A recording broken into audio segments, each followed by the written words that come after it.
Neymar joined Paris Saint-Germain in a world record deal this month. Some headlines said it was £198 million. A couple I saw reckoned it was actually £199 million. The BBC settled on a clear £200 million. The discrepancy comes from what you calculate the exchange rate between pounds sterling and the euro to have been at the very moment the money was handed over to Barcelona. It was delivered as €222 million, and the falling value of the pound amid Brexit anxiety makes it hard to know the exact figure in sterling, as every traveller going abroad on summer holidays knows only too well. But 198, 199, 200. Do we really care? Does it matter when the monumental size of this transfer fee is such an insult to all football lovers? The reaction has not been well among ordinary fans. The feeling is just the opposite. It is one of horror and disgust, a rage that football has completely lost the plot. Neymar is a fine player and a charming character on the sports field, but nobody is worth such a monstrous amount in the transfer market, and nobody is worth the vast sums he will be paid for his football talent, reckoned to be £40 million per year. That is £775,477 per week, by the way.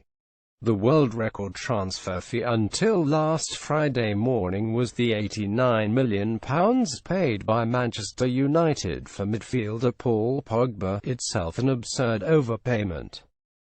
Paul Pogba joined Manchester United last season for £89 million, a record at the time. Paris Saint-Germain have more than doubled that with the vainglorious acquisition of Neymar, thanks to the generosity of their owners, who are effectively the state of Qatar.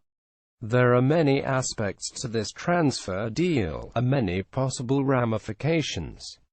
Qatar happily paid up €222 million because for them this was not so much about boosting a football team in France as their ability to buy international credibility and prestige at a time when neighboring nations in the Arab world are accusing them of sponsoring terrorism. It is an example of showing what political analysts call soft power, a way to gain positive influence in the world. It is why Qatar will host the 2022 World Cup, and why they also sponsor the shirts of Barcelona FC. What hypocrisy it was for Barcelona to be so angry about losing Neymar, who had a clause in his contract that he could be sold if a €222 million offer was made. Friday, August 4, 2017. Click for the best snaps of Neymar during his PSG unveiling. You can take Qatari money with one hand and shake your fist with the other. You can take Qatari money with one hand and shake your fist in anger at the largesse with the other, can you? Well, only if you are a giant football club used to ruling the world and making others feel small, and one that believes in the myth of its own purity. Here in England we should not fall into the hypocrisy trap over Qatar either, certainly not as a supporter of Manchester City or Chelsea. The Abu Dhabi owners of City and the Russian oil mogul boss of Chelsea have bought heavily into football from the same soft power motives. Roman Abramovich bought Chelsea in 2003. City's spending so far this summer is £221.5 million. The figure for Chelsea is £129 million. They are not joyful figures to the supporter who struggles to pay for expensive match tickets or TV subscriptions.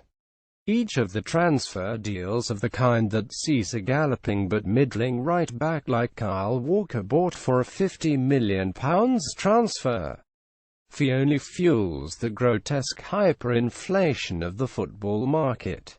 Neymar's move could have a further catastrophic impact. Whether it will depends entirely on Barcelona and what they do with the £198,199,200 million money that came their way. Will they overpay to replace Neymar, and thus compound the lunacy? Will they hold the nerve and spend with relative good sense? Initial reports suggested they will seek to buy Coutinho from Liverpool. A month ago the fee would have been £60 million. Now the talk is of £100 million plus. This is what Jose Mourinho correctly said is likely to the damaging consequences of the Neymar deal. It goes in a domino effect all the way down the football chain to clubs who put themselves in peril of oblivion to compete. Do we trust Barcelona to respond with caution? Do we? Heck, Mourinho's own club, Manchester United, have been blatantly guilty of overpaying in recent times. Witness the £75 million spent on striker Romelu Lukaku in this summer of football folly. Get Romelu Lukaku joined Manchester United this summer for £75. What could football do to change the pattern? Well, it could introduce salary caps as they have in various American sports to try to keep some competitive balance between clubs, to prevent the super-wealthy trampling over the rest. It could devise an effective financial fair play regime rather than pay lip service to the idea we have one that merely allows the rich to become ever more powerful. Nothing will happen, of course. We will have to wait until the football bubble finally bursts and chaos consumes the dancing feet, the dazzling smiles and the contented bank managers.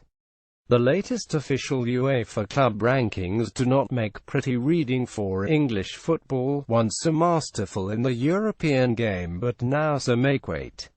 We have only one team in the top 10 and it is Manchester City in a relatively miserable 9th place behind 4 Spanish clubs and 2 from Germany.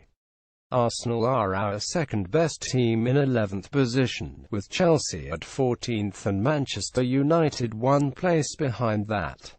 Maybe there is some truth that success in European football comes in cycles and that English clubs are just experiencing a natural downturn. But maybe they should just start pedaling like Chris Froome and become winners again.